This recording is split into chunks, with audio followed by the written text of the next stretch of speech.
नमस्कार, मेरा नाम एडवोकेट संजय कुमार जंगीड़ है। मैं आज आपको 138 एन एक्ट अधिनियम 1881 के बारे में, जो चेक संबंधित मामले हैं, उसके बारे में मैं आपको साधारण और सिंपल भाषा में समझाने की कोशिश करूँगा। जो आमजन है या मेरे जो साथी वकील भाई हैं, जो अभी भी प्रैक्टिस में आए हैं, उनको आसानी होगी साधारण और सिंपल भाषा में समझने से कि कब चेक जो मामले हैं, आप चेक के जो संबंधित मामले हैं कौन से कोर्ट में पेश होंगे, उसके अलावा कब बैंक में चेक लगाया जाएगा, कितने दिन तक उसकी वैधता है, कब वकील द्वारा विधिक नोटिस भिजवाया जाएगा, इसके अलावा कब कोर्ट में परिवाद पेश होगा, इसके बारे में मैं आपको साधारण और सिंपल भाषा में समझाने की कोशिश करूँगा, जिससे आम जन को समस्या न आए। पहला तो ये है कि जो डेट चेक में लगी हुई है, उस डेट से 3 महीने के अंदर बैंक में आप चेक कभी भी लगा सकते हैं। अगर 3 महीने से 1 दिन के ऊपर अगर आप लगाओगे तो चेक किसी काम का नहीं है। इसके अलावा दूसरी बात ध्यान देने योग्य है कि जो चेक आपने, जैसे मान लीजिए जो डेट है उसमें आपने उसी डेट को लगा दिया और बैंक में लगाने के बाद उसी डेट को बैंक द्वारा चेक बाउंस कर दिया या चेक अनादित करके आपको दे दिया, या उस खाते में, जैसे जिस व्यक्ति ने आपको ये चेक दिया था उस व्यक्ति के खाते में पर्याप्त राशि नहीं है, या उसने हस्ताक्षर भिन्न किए थे, या अन्य कोई कारण है जो बैंक द्वारा उसमें जो रिटर्न मेमो जारी किया जाता है उसके अंदर दर्शित किया जाता है, बैंक द्वारा ये लिखा जाता है कि इस कारण से ये पर्याप्त राशि नहीं मिल सकी, तो बैंक द्वारा जो कोर्ट में आप परिवाद पेश करने के लिए सर्वप्रथम क्या ध्यान देना होगा कि जो डेट से लगी हुई है उससे 3 महीने के अंदर कभी भी बैंक में चेक लगाना अनिवार्य है। उसके अलावा दूसरी बात ध्यान देने योग्य है कि जिस दिन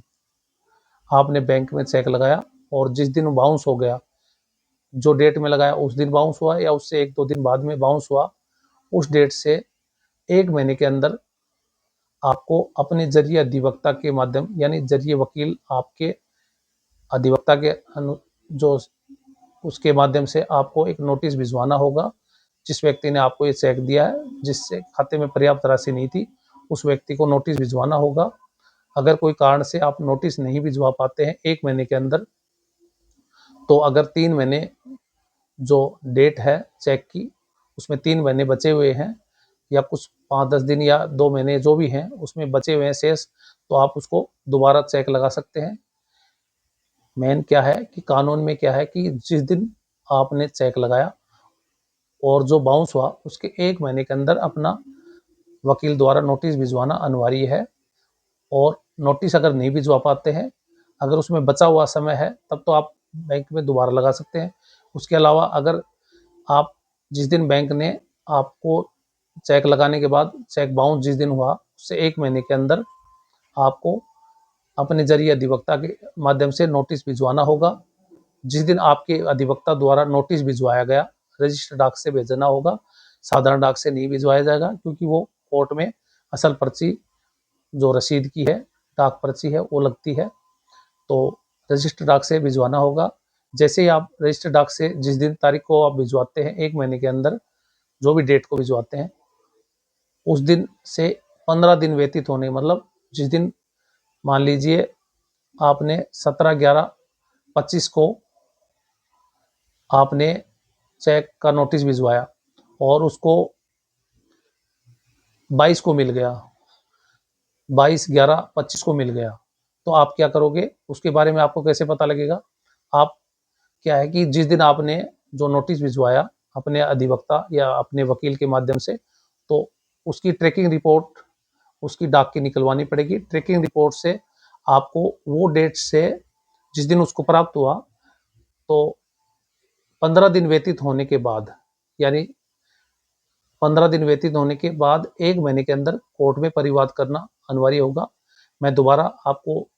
सिंपल भाषा में रिपीट कर देता हूँ कि जिस दिन डेट लगाई, जो बैंक में जो चेक लगाना है या जो जो चेक में डेट लगी हुई है, उस डेट से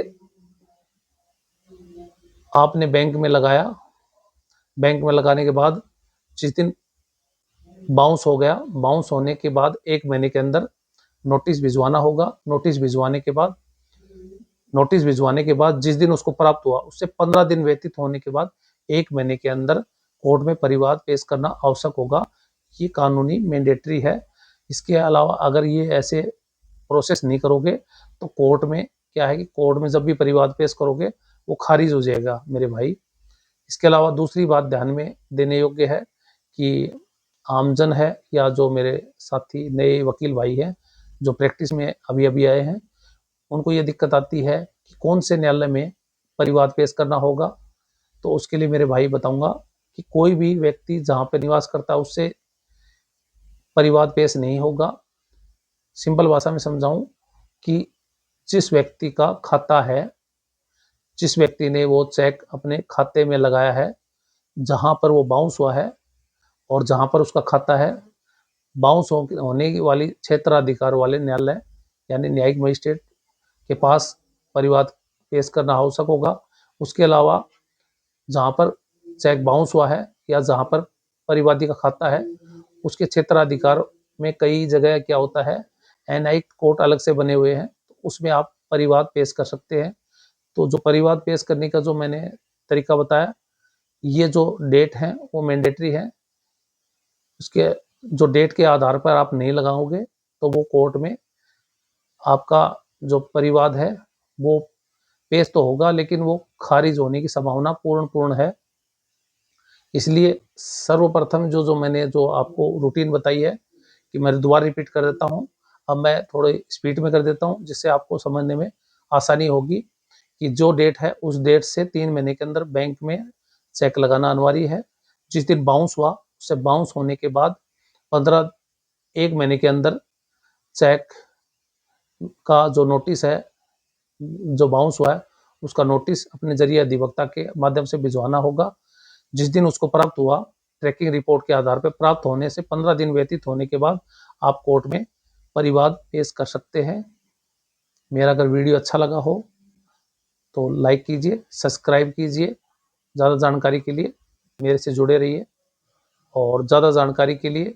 कानूनी सटीकता के लिए 138 NI एक्ट का अध्ययन करिए। मैंने आपको साधारण और सिंपल भाषा में समझाने की कोशिश करी है। कानूनी भाषा में ज्ञान के लिए 138 NI एक्ट का अध्ययन कीजिए। धन्यवाद।